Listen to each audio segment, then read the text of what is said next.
Hey guys, it's been a minute. Mkoaje watu wa TikTok? Yeah, so today I'm not here to give advice.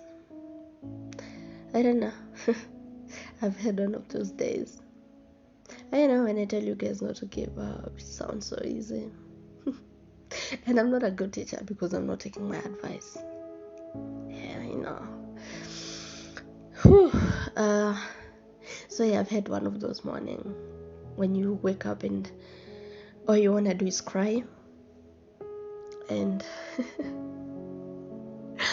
yeah, so I'm here trying to figure out what the fuck to do from this point, and I have no answer, you know. So I've cried my eyes out. I've talked to my best friend. She has helped a bit because, well, at least you don't see me crying right now. But as you can see, my eyes are swollen, my voice is all, oh yeah, and my hair is a mess. So like I said, one of those mornings. So I'm here and I'm trying to figure out where the hell did I go wrong. You know, I've always seen all these stories on Instagram, on TikTok, you know, people saying how they've gone through hell in marriages and relationships. But I never thought I'd be one of those people, you know. Literally giving people story time. Guys.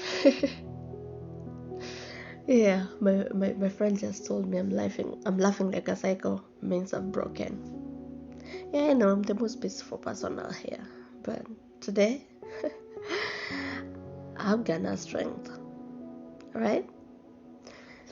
So I've been going through stuff for the longest time, but last night and this morning was my breaking point, right?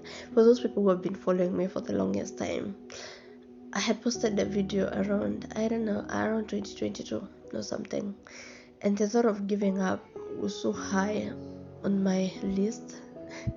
I decided to start talking about it and telling people it's not okay to give up. But you know, that was a lie. It's so easy to give up. Like right now, I feel like giving up.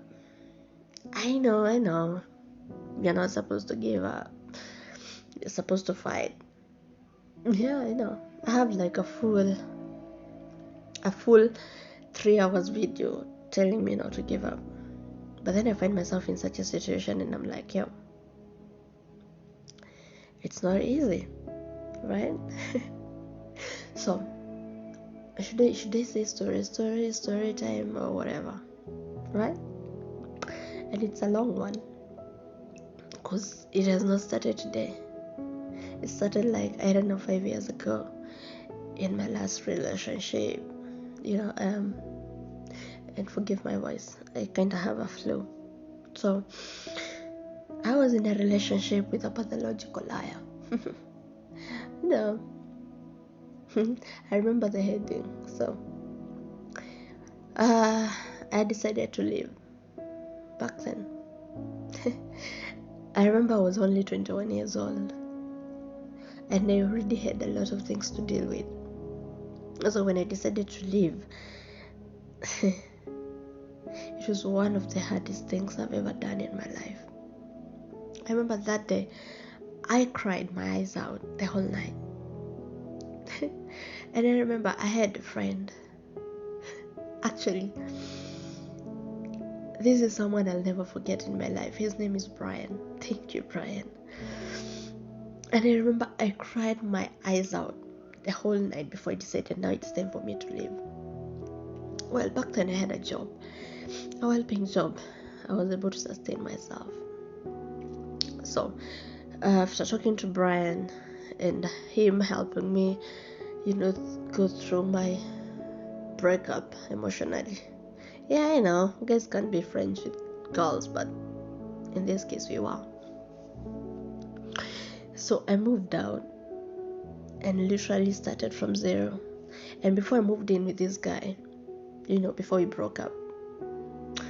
I had everything in my house. I was in college, and then I was done with college, so I was able to. I had like everything I needed, right? I had my seats. I literally had everything. And then this guy comes and tells me my room is super small, so it was a bed sitter. My room is super small, so do you think we should just sell this stuff because it's not like you need them, right?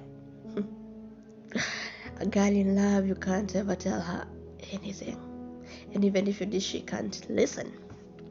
So I sold everything I had. My gas cylinder, my bed, my mattress, my seats, my table, my subwoofer. Actually, I didn't sell my subwoofer. It was very small and he didn't have one, so I think that worked out. And then now, 3 months later, I'm moving myself out and I don't have anything. And do you know how hard it is to start a new life? Do you know how hard it is? So I moved closer to my job. And when I moved, I didn't have anything. So I had to start from scratch. I remember I had already been paid. So that salary didn't count. And this room I was living in, it was a 10,000 room. So I needed to pay around 22,000 to be able to access this room, right? So what I did is I moved in, and my landlord back then was a very nice guy. He listened and he gave me time, so I was able to pay for my 1 month rent and I think 5,000 as a deposit. He was very understanding about the whole situation. So I'm here, I have debts, right? And and I'm starting from scratch. I'm literally lying down on the floor. I remember I bought a mattress and a gas cylinder. And then I go to check. I forgot my spheres. And I forgot everything that I had like already bought for that month. The guy was a pathological liar. So like I said, he said he did have something, but he didn't. So yeah, I was kind of doing everything. And on top of doing everything, I was very supportive because he told me he had a business, and I was like, okay, cool. If you're working for your cousin, then let me help you top up. I know, understanding girlfriend. Let me top up so that you can be able to, like, at least your customers knows you. Even if you're working with your cousin, your customers knows you, and your cousin will definitely give you a discount. The cousin was well off. So I told the guy, I remember I took a loan from my mom. And the guy told me he was selling, in the beginning he told me he had a land somewhere in Kiambu, and he used to sell greens, he used to plant veggies and sell them, right? So so all along me, I knew the veggies were his, until I came to realize later they weren't his, they belonged to his cousin. And then I was pretty mad, but then I was like, okay, cool, it's fine. And now, because I already know it belongs to your cousin and I'm committed to make this thing work, let me just top you up with 3,000 shillings. I know it's little money, but to me it was a lot of money. Let me top you up with 3,000 shillings so that you can be able to buy these veggies in bulk, because you're taking them from your cousin's land or garden. Just tell her to sell them to you at a fair price, because I'm sure she'll give you a discount. After all, your family. Do you know this guy went and used this money on some other chick, and I had to find about it on Facebook through a lady who told me she was like, hey, how are you? And I won't mention his name, doing. I was like, we're good, but who are you? She told me, you don't know me, but the nigga, I was just asking because I still see him around with girls. We're still living together, don't forget that. I was on my way to work. So, oh yeah, I felt like somebody hit me on the head and I had a concussion. Follow me for part